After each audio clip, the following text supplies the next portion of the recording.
दोस्तों, आज हम हिंदुस्तान की उस बेटी की बात करने जा रहे हैं जिसने अज़्म और हिम्मत की नई दास्तान लिख दी। इसने ये साबित कर दिया कि अगर मंजिल को पाना है तो रास्ते में कितनी भी मुश्किलें आए वो आपके कदमों की धूल बन जाती है। दोस्तों, ये बात है अक्टूबर 2008 की, जब एक रोज़ रोशन जहां नाम की एक लड़की जिसकी उम्र सिर्फ 16 साल थी, अपने कॉलेज से घर वापस आ रही थी। मुंबई की भीड़-भाड़ से भरी हुई लोकल ट्रेन से उसे वापस आना था। अपने स्टॉप से पहले ही वो अचानक ट्रेन से गिर गई।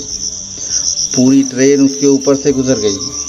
ट्रेन के गुजर जाने के बाद पता चला कि रोशन के दोनों पैर कट चुके थे। उसने लोगों से फरियाद की कि वो उसके माँ बाप को इन्फॉर्म करें, लेकिन किसी ने भी उसकी हेल्प नहीं की।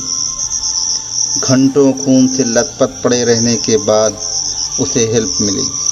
जब तक उसे हेल्प मिली बहुत देर हो चुकी। रोशन हमेशा के लिए मासूर हो चुकी थी। दोस्तों, आप उस लड़की की हैसियत का अंदाज़ा कीजिए। एक 16 साल की लड़की जिसका बाप सब्जी बेचता था, घर की माली हालात बेहद कमज़ोर थे और ऐसे में वो अपने दोनों पैर खो चुकी थी। उस पर लोगों की दिल चीर देने वाली बातें और उसका ज़ख्मी वजूद। कहानी यही ख़त्म नहीं होती, बल्कि एक नई जद्दोजहद की शुरुआत होती है। रोशन ने ट्रीटमेंट के बाद खुद को संभाला। उसे माँ बाप, दोस्तों और टीचर्स का भी सपोर्ट मिला, क्योंकि उसे डॉक्टर बनना था, क्योंकि उसे अपने सपनों को पूरा करना था। उसके बचपन का ख्वाब था कि मैं डॉक्टर बनूं। उसने अपने सपनों को नहीं टूटने दिया। अपनी महरूमी को उसने पीछे छोड़ा और MBBS की तैयारी में लग गई। उसने रैंक भी हासिल किया, लेकिन कानून उसकी राह में रुकावट बनकर खड़ा हो गया, क्योंकि 89% डिसेबल होने की वजह से उसे MBBS में एडमिशन नहीं मिल सकता था। मेडिकल में 40 से 70% तक ही डिसेबल लोगों को एडमिशन दिया जाता था, जो उसका क्राइटेरिया है। डॉक्टर संजय गंधारिया ने उसे राह दिखाई कि वो बॉम्बे हाई कोर्ट में अपील करे। उसने वही किया। फैसला उसके हक में आया और उसे इंडिया के टॉप मोस्ट कॉलेज में एडमिशन भी मिल गया।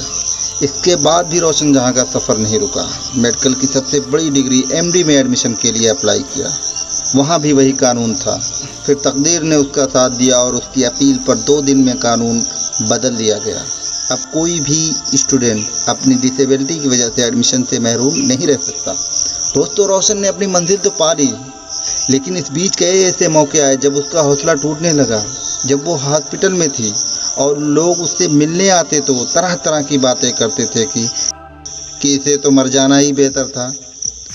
माँ बाप पर बुढ़ापे में बोझ बन गई है, इसे कौन पूछेगा, आखिर ये क्यों जिंदा है। यही उसने भी सोचा कि उसे खुदा ने क्यों जिंदा रखा है। MBBS के दौरान लोगों ने उसे डिस्करेज भी किया, लेकिन फिर वो अपनी टूटती हुई हिम्मत को जमा करके अपनी मंजिल की धुन में लग जाती।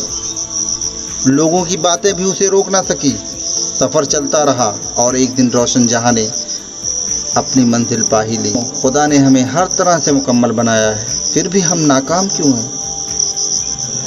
रोशन की कामयाबी और फतह के पीछे जो जज्बा था वो मेहनत थी।